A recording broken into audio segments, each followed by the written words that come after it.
Good afternoon, everyone from the World Health Organization headquarters in Geneva. My name is Alexandra Kuzmanovic and I work in the Department of Communications.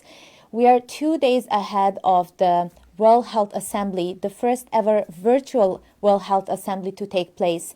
As we are under extraordinary circumstances of COVID-19 pandemic, this year this decision-making body will meet virtually to discuss organization's priorities. It is my great pleasure to have a special guest today to talk about this first ever virtual World Health Assembly, Professor and the Chair of Global Public Health at the University of Edinburgh, Devi Sridhar. Good afternoon and thank you for joining us, Devi. Thank you for having me.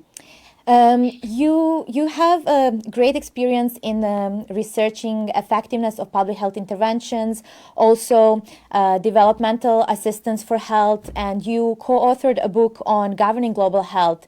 So I would like to hear your opinion about what people are saying that this may be the most important ever World Health Assembly. What is your opinion? Do you agree and why?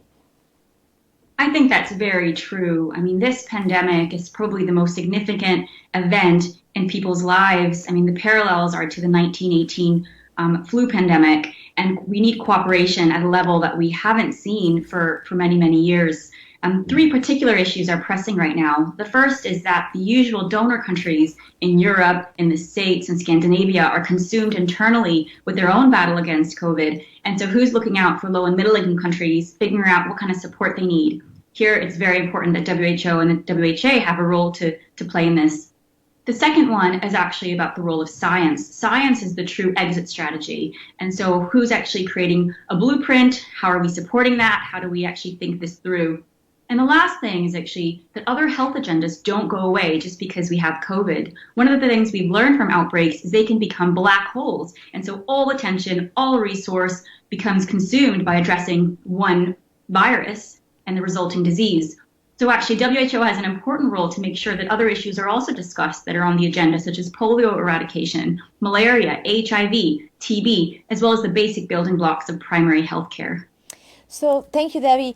Would you elaborate a little bit more? What are the urgent issues that member states should discuss next week when they meet virtually?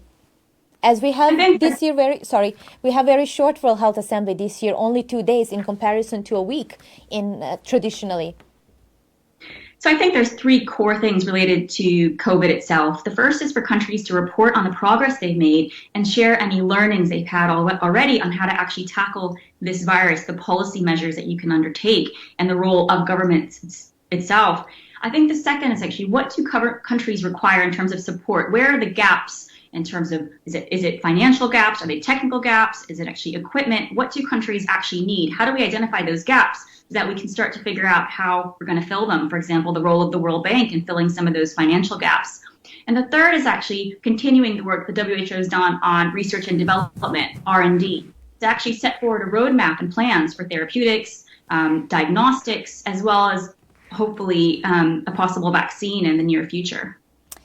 Thank you, Devi. What do you think, based on your research and experience and a loud voice that we see on social media, what do you think is WHO's role in the world?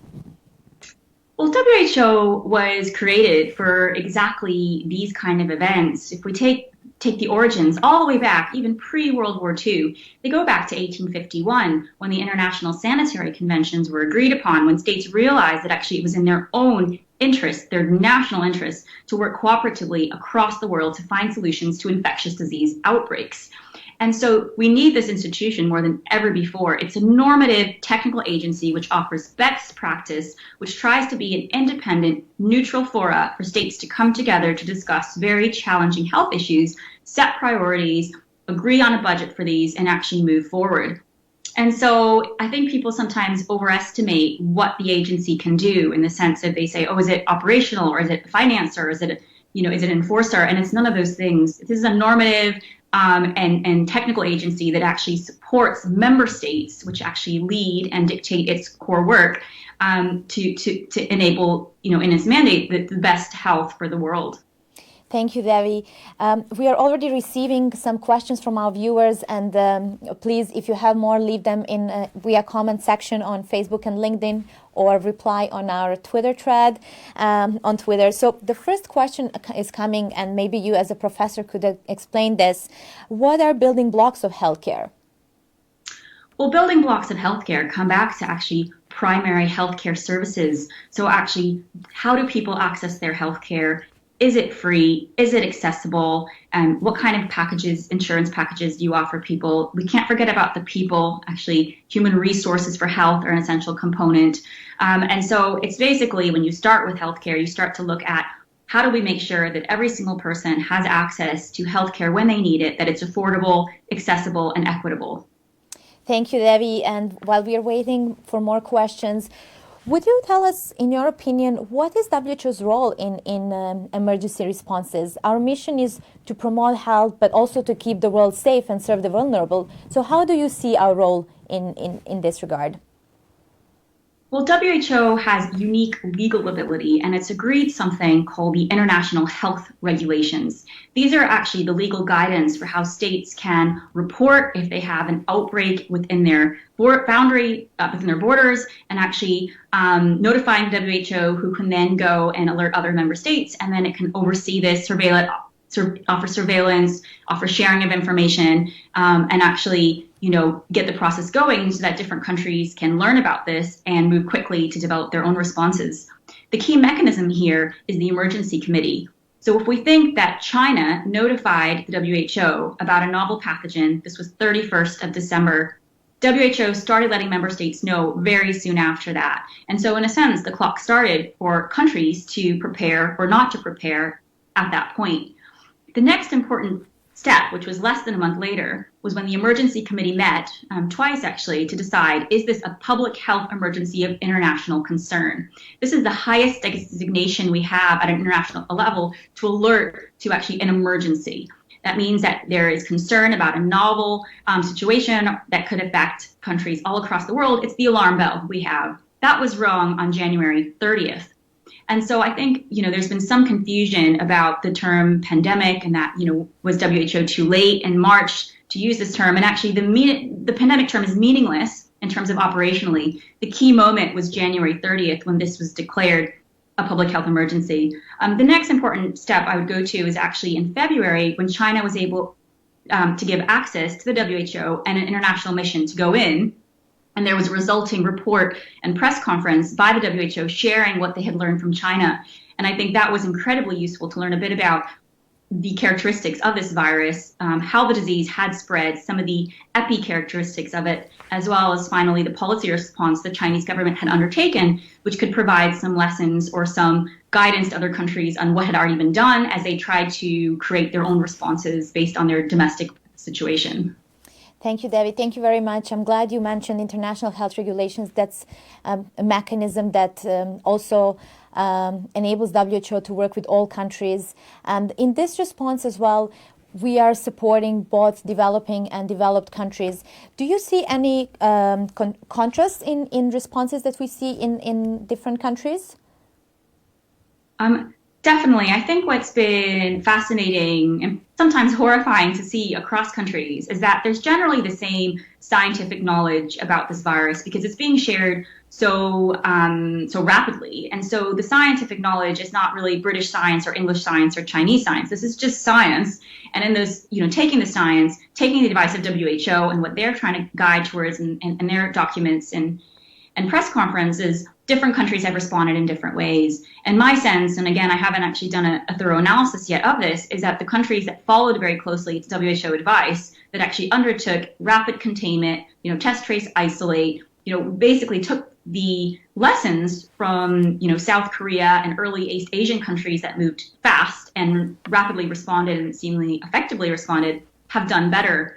Countries in Eastern Europe as well. I think the countries that kind of thought they knew better, perhaps, or didn't listen as well, thinking of countries in Europe, the UK, the United States, have struggled more because WHO, actually, the emergency team has considerable expertise. If you look at the people at the top of the health emergencies program, at the top of, outbreak response. These are people who've been working in this area for decades on exactly this. And so it's wise to actually take advantage of that knowledge and that resource base rather than trying for every country to reinvent the wheel for what to do. Thank you, Devi. Thank you for explaining this response as well very well. We're getting more questions, and this one comes from YouTube. The person is also applauding the scientists who are working on this outbreak and asking what we can expect from the World Health Assembly. What do you think will be the outcome?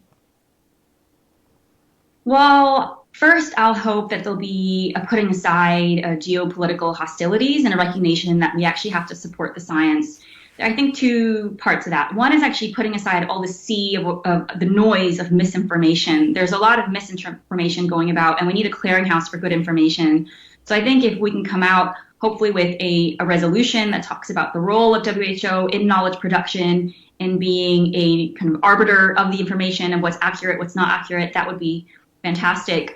I think a second part of that is actually drawing on the R&D blueprint that was already created earlier on to take it further and actually say, this is what the knowledge is around therapeutics, this is what the knowledge is around diagnostics, this is what we're learning so far about vaccines. Because what's going to become incredibly important in the coming months is of the dozens and dozens of vaccine candidates to identify quite quickly which are the 2 to 3 that are the most important, most viable, most promising. How do we actually get the financing behind them and potentially even start the manufacturing of large doses of them even before trials are done? So these are the kind of things I think science is probably going to have a very essential point in this, because it's ultimately going to be probably the best way out of this situation for all countries. Thank you, Devi. Since this outbreak started, our experts were advising countries to have a comprehensive package of interventions to stop the virus. What are the merits of those comprehensive measures, in your opinion, versus lockdowns and other measures that countries are taking?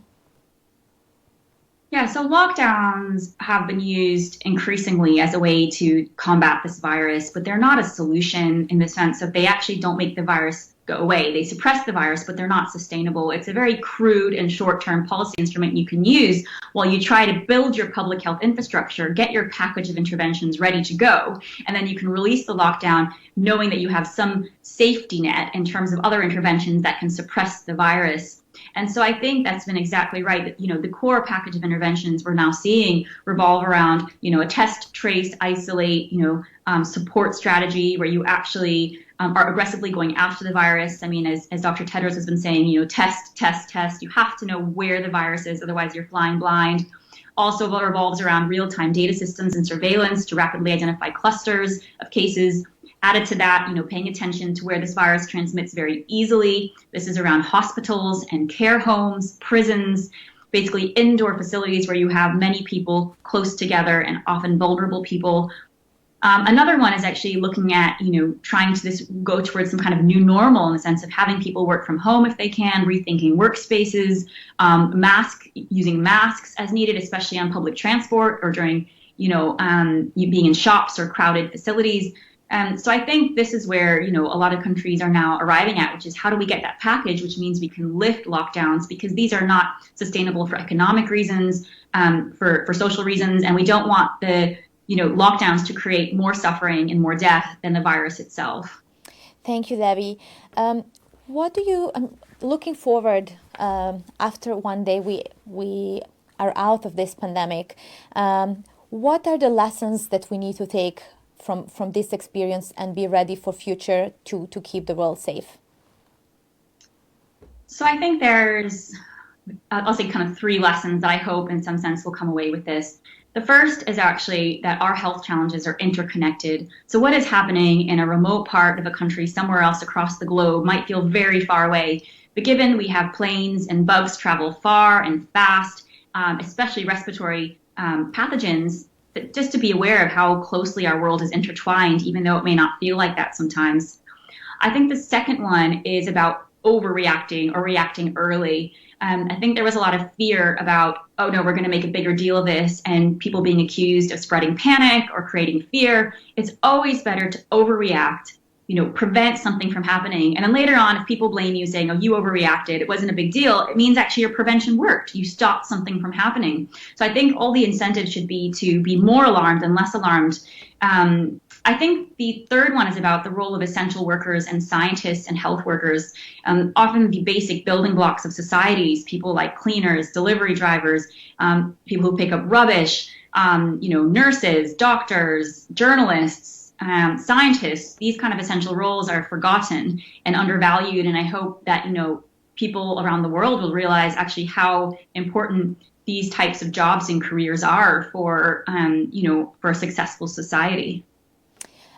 How do you think we can ensure that actually we are ready for the next situation as such and next disease outbreak? Because we know that many people, and including our leadership and Dr. Tedros, were warning the world for a long time that it's not a question whether the pandemic will happen one day, but it's just a question of time when it will happen. And the world was warned, but we were not ready in this time. So how we can ensure in future that we are ready, in your opinion? Yeah, that's a great question. I think it is frustrating for those of us who have been working in this field, the cycles of panic and neglect. You have mass panic around, I think back, there was Zika virus, and then before that it was Ebola, and then you had the various, swine flu and avian flu. It just feels like, there's this lurch about how important this is, and then it disappears as soon as the crisis is over. So it's, I think, about creating structures that mean between crises that actually capacities are being built up and preparedness is put in place, that actually there are robust plans within countries and investment in those plans, and actually how would you deal with a future crisis?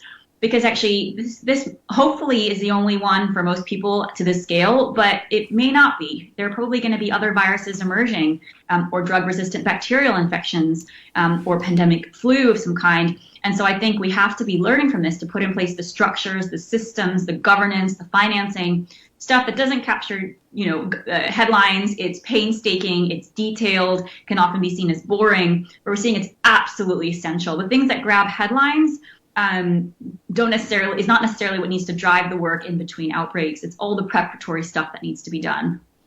Thank you, Devi. You mentioned earlier as well, some people are spreading panic, and we know that this outbreak was also, it's been followed by an infodemic.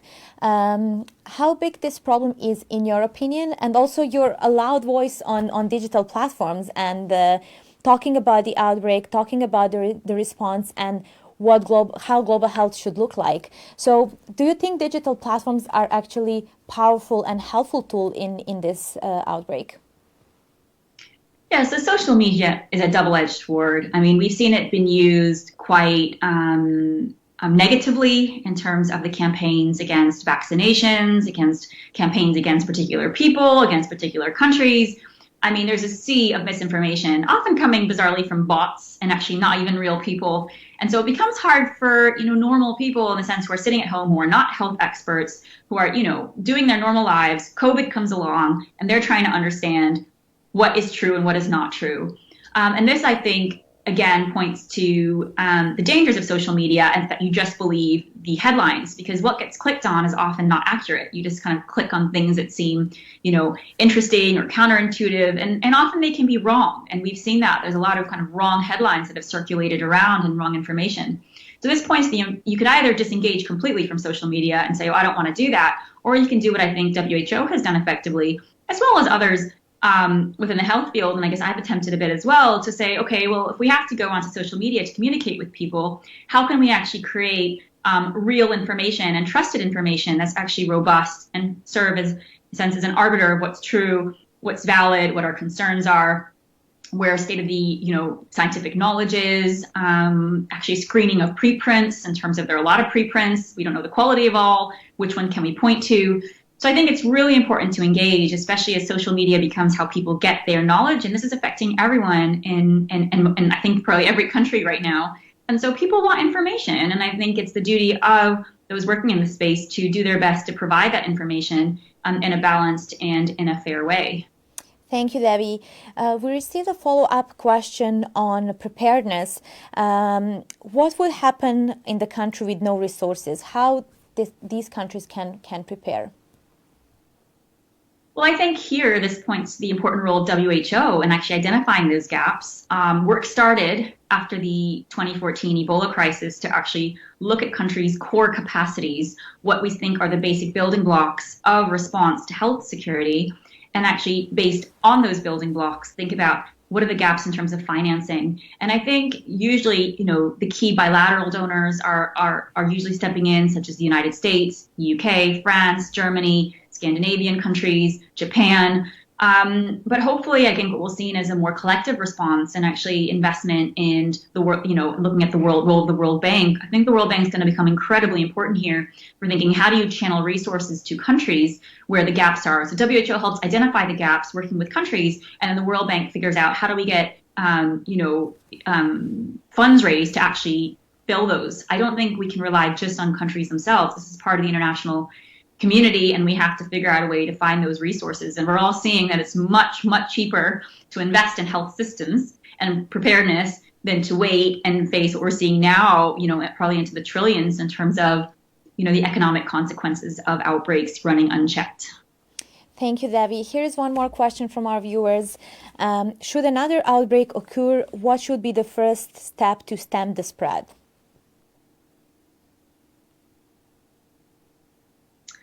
So that's a really tricky one. Where do you exactly start? I mean, I think the first thing is actually what happened quite early on already here, but seemed to actually kind of diverge in countries, is build rapid diagnostic capacity. You have to actually test to know who has the virus, and you have to try to contain it. So I think, the first step is actually alerting all countries, figuring out, get your testing up and going, make sure that you're having all plans in place to contain the virus, and moving from there. I think it's a difficult one with a respiratory pathogen, especially one like this virus, which seems to spread also asymptomatically or pre-symptomatically. So I think we also have to learn that we have to learn as we go, in the sense that at the start there were questions around could asymptomatic transmission be occurring? This would be quite strange given what we've learned from other viruses such as SARS and MERS. But that it is occurring, it becomes a challenge. And so if you can't rely on symptoms, then you have to rely actually on testing people to detect who's carrying the virus. Thank you, Devi. Thank you so much for this great conversation. And before we close, I would like to ask you a last question. Dr. Tedros speaks about solidarity in every of his speeches and appearances. What does this mean for you, when this call for solidarity? Well, to me, it means that, this virus is affecting everyone across the world. And actually, what we hopefully will be having in the coming weeks and months is, humankind coming together to find a way to defeat this virus or find a way to control it, rather than, get stuck and actually fighting each other. And this virus seems to exploit differences in strategy, miscommunication. It's going to keep spreading. It doesn't really care about politics. It cares actually, our priority should be actually how do we control it. So I think it's that. I mean, the other thing I think to tie into this is that we did start this outbreak saying, everyone is affected the same, all countries the same. And I think what we're going to see is that's not true, that actually it started in East Asia. Then we had Australia, New Zealand, coming in. Then you had Europe and North America being hit. And the next stage of this outbreak is going to be in low and middle income countries, Sub-Saharan Africa, Latin America, South Asia. And in these places, I think they will be sadly harder hit than other countries because of the, in some contexts, this is the lack of healthcare facilities and enough equipment and enough resources. And so I think some countries are going to be more affected than others. And we just need to remember that this is a global challenge. And when things come up, such as vaccines or therapeutics, that instead of fighting each other and, powerful states going first, that we try to figure out, some principles around equity and fairness as well. Thank you, Devi. Thank you so much for this great conversation, for sharing your thoughts with us, and for being very loud voice for global health and this during this pandemic and in general. I would use the opportunity to invite our followers to follow the World Health first ever virtual World Health Assembly on Monday and Tuesday on our social media channels or at our website. Also, there are all information what will be discussed. I would also like to invite you to join our Walk the Talk Healthy at Home event that is taking place today and tomorrow across the world, using our social media channels from regional offices and tomorrow from our headquarters channels. So